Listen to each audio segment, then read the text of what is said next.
Hey, what's up, everybody? Calling from sportscardradio.com. I wanted to bring a couple things to you.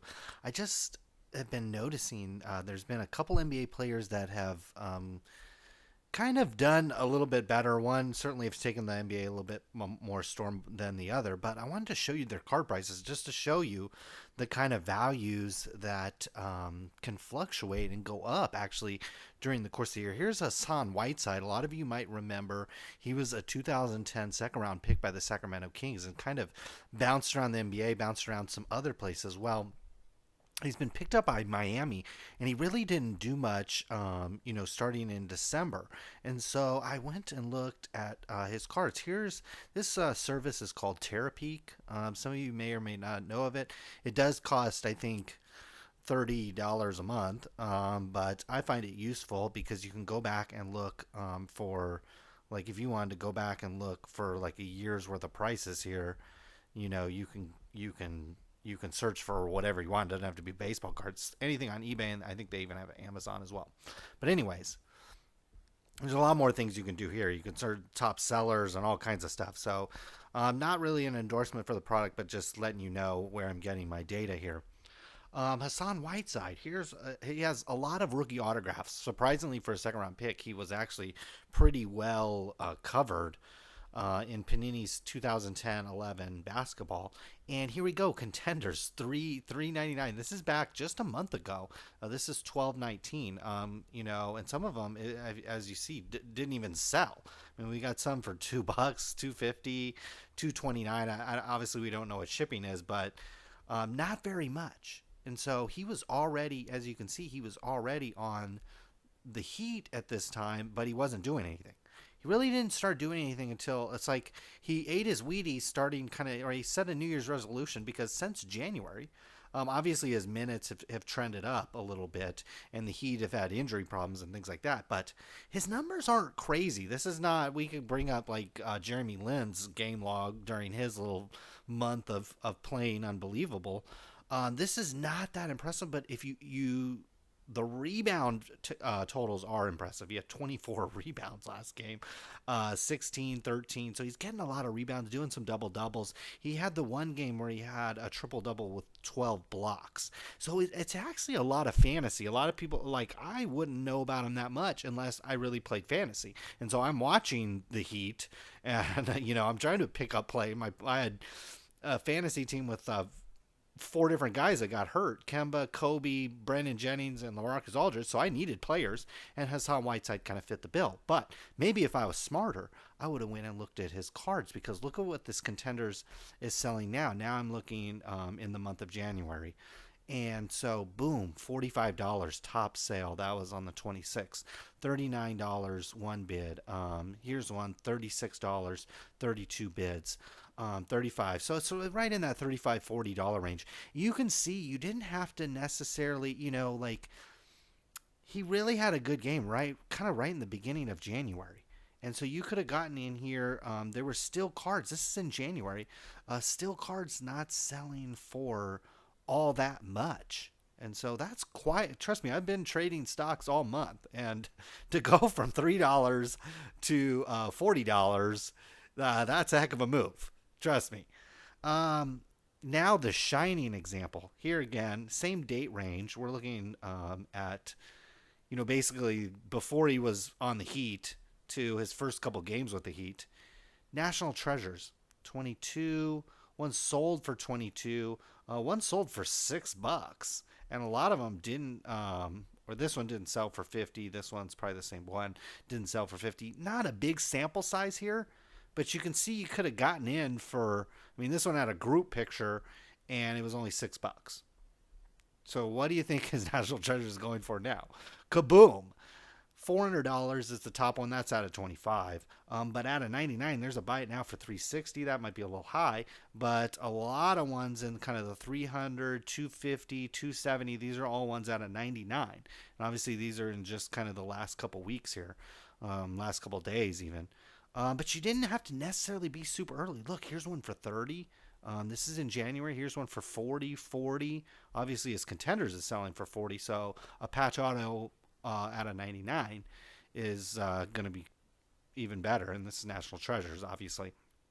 So really interesting. I mean, gone from 650 to 20, call it $20 to 200 in the span of just really a couple weeks, actually.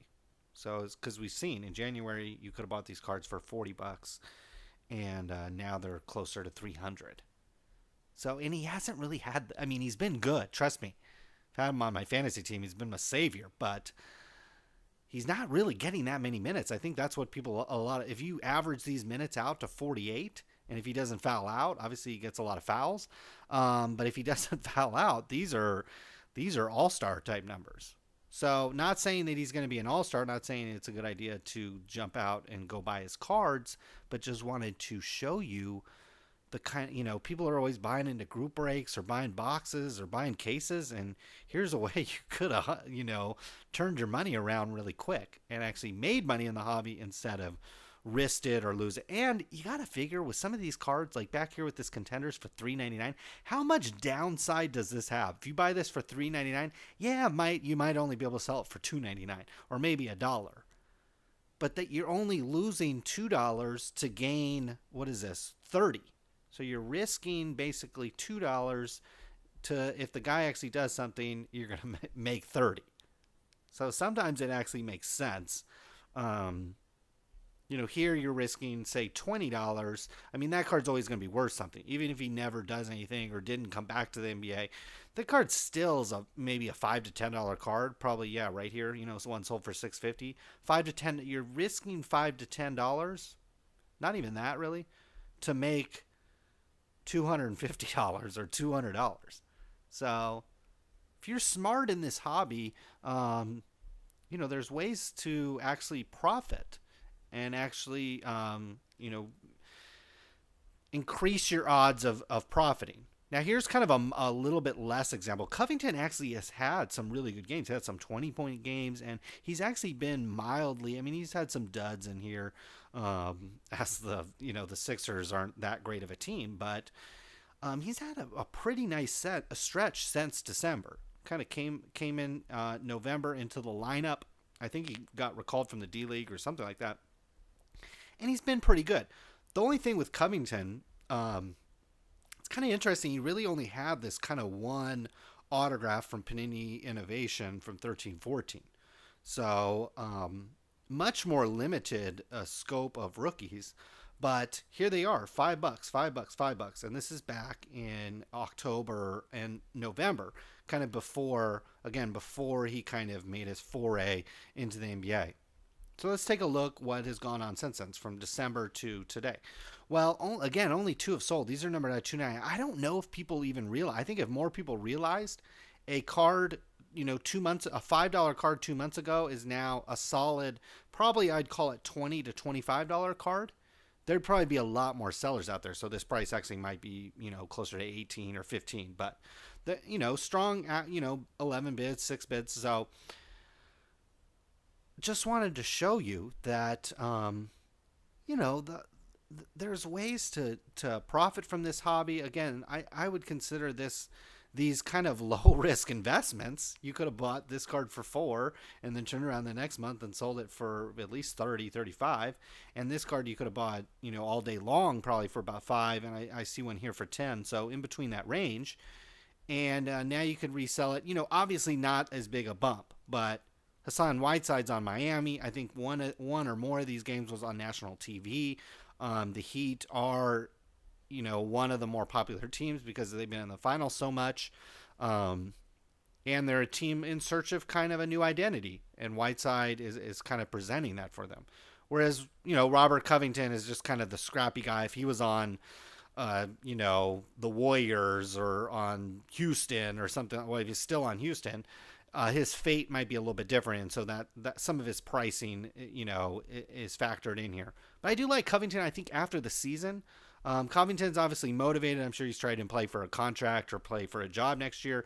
But if he stays in Philly, it's not a bad autograph, since he only really has this one autograph card for the most part. There's some other ones floating out there, but this seemed kind of like his best one. Not a horrible buy. So just wanted to bring that to you. Basketball is sometimes ignored or think that you can read these price guides out there and the prices never move on these guys. The price may not move on either of these players, but as you can see if you look at it in a very short time frame, within a month or two, the prices can move quite a bit. And so just wanted to, I'm sure most of you guys know this already, but for the most part, I know a lot of people are kind of tuned out about basketball. So maybe if you have some of these guys stuck away in some old boxes, or some people that might have these cards, might be attractive for you to continue to look for them. Would I buy at these levels? No, especially at Whiteside. I think he has a little bit more hype behind him. But than Covington, but I'd wait until the offseason on both these players. I think the Heat, as weak as the East is, I think they have injury problems. They're not going to be able to move through the playoffs. By June, no one's going to care about Hassan Whiteside or anybody really on the Heat unless LeBron James comes back. And with Covington, we know the Sixers aren't going to make the playoffs, so nobody cares about him right now. And I'd kind of wait till after the season. Obviously, the All-Star game, and if these guys are involved, could change some of that a little bit if they're involved in kind of the rookie or second-year star kind of game or whatever. Might change some of that, but I'd wait, and especially on Whiteside, I think I'd wait until even these prices could trend up. Especially these National Treasures, I could see this getting to a 450 type card. But for now, I'd probably hold. I think, when you see this kind of move, it's not meant to, go out and run out and buy this. It's really a message to go out and buy the other guy that's selling for $6 that could make it back into the league in a couple weeks or in a month or next year. You know what I mean? So always be on the lookout. I think that's key if you're on the lookout for this kind of stuff. And basketball is kind of one of those things. There's a lot of injuries this year. Like I said, I have a fantasy team with multiple guys hurt. It seems like there's been a lot of injuries, and there's a lot of injuries happening in the NBA. This same situation could materialize over the course of we got a couple more months left in the NBA season. So just wanted to bring that to you guys. Hope some of you have been able to take advantage of these rising prices. And leave it in the comments below if you've hit some winners like this, maybe recently or in the past, or you're hoping for hit some of these winners in the future. You can leave your comments below. Thanks for tuning in. Later.